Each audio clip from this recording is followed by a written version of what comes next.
अजित पवार मवियासोबत लढले तर महायुतीत पालिकेतल्या सत्तेत सहभागी होता येणार नाही. बावनकुळेंचा अजित पवार यांना इशारा आहे. या घडीची महत्त्वाची बातमी.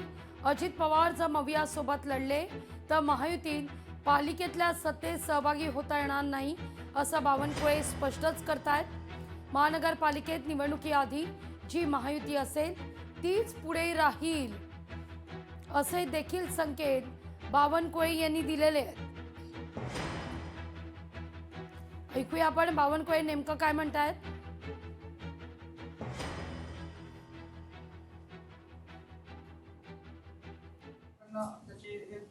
तसे संकेत पण मिळतात. महायुतीमध्ये तुम्ही घटक पक्षात एकदम तुमच्या तीव्र जे कडवे जे विरोधक आहेत त्यांच्यासोबत अजितदादाची शक्यता आहे. तुमची त्यावर काय भूमिका असेल? शेवटी महायुतीमध्ये आम्ही जेव्हा सरकारमध्ये आहोत तेव्हा विकसित महाराष्ट्राकरता आम्ही सरकार तयार केलेलं आहे. डबल इंजिन सरकारच महाराष्ट्राचा विकास करू शकते या भावनेने आम्ही सोबत आहोत, म्हणून महायुती झालेली आहे.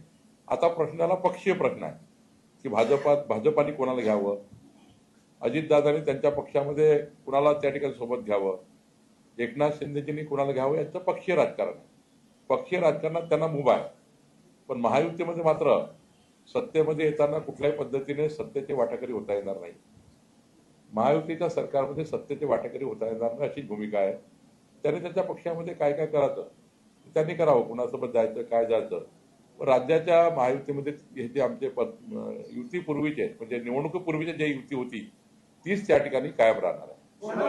सत्तेत राहायचं महायुतीत अजितदादा भाजप विरोधातले महावियासोबत जाऊन भाजप विरोधात प्रचार करायचं हे ते अजितदादांनी त्याच्या गोष्टीचा निर्णय केला पाहिजे. अजितदादांनीच त्या ठिकाणी आपल्या पक्षामध्ये कुणाला घ्यायचं कुणाला नाही घ्यायचं याचा विचार त्यांनीच केला पाहिजे. त्यांच्या पक्षाचं भूमिका त्यांनीच त्या ठिकाणी मांडली पाहिजे. बावनकुळेंचा अजित पवार यांना इशारा आहे. खरं तर अजित पवार यांची राष्ट्रवादी ही काही ठिकाणी शरद पवार यांच्या राष्ट्रवादीशी एकत्रित लढण्यासंदर्भात चाचपणी करताना दिसते. या आधीपासूनच महायुतीमध्ये भाजपनं नवाब मलिक यांना जेव्हा नेतृत्व देण्याची तयारी दर्शवली दादांच्या राष्ट्रवादीनं, तेव्हाच भाजपनं आपली भूमिका ही स्पष्ट केलेली होती.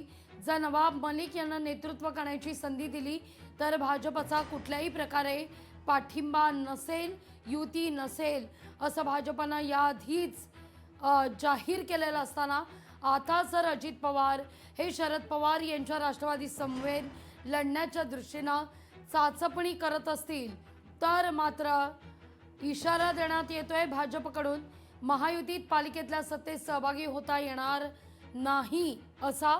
या सगळ्या विषयी बोलण्याकरता रुपाली ठोंबरे पाटील आपल्या सोबत जोडल्या गेलेल्या आहेत. रुपाली ताई, काय पहिली प्रतिक्रिया आहे? एकतर मुळात लक्षात घ्या, स्थानिक स्वराज्य संस्थाच्या निवडणुका आहेत आणि जे काही बावनकुळे साहेब बोललेले आहेत त्याच्यापेक्षा त्यांचे जी कोर कमिटी आहे किंवा आमचे जे वरिष्ठ नेते आहेत ना ते ठरवतील की काय आहे आणि काय नाहीये.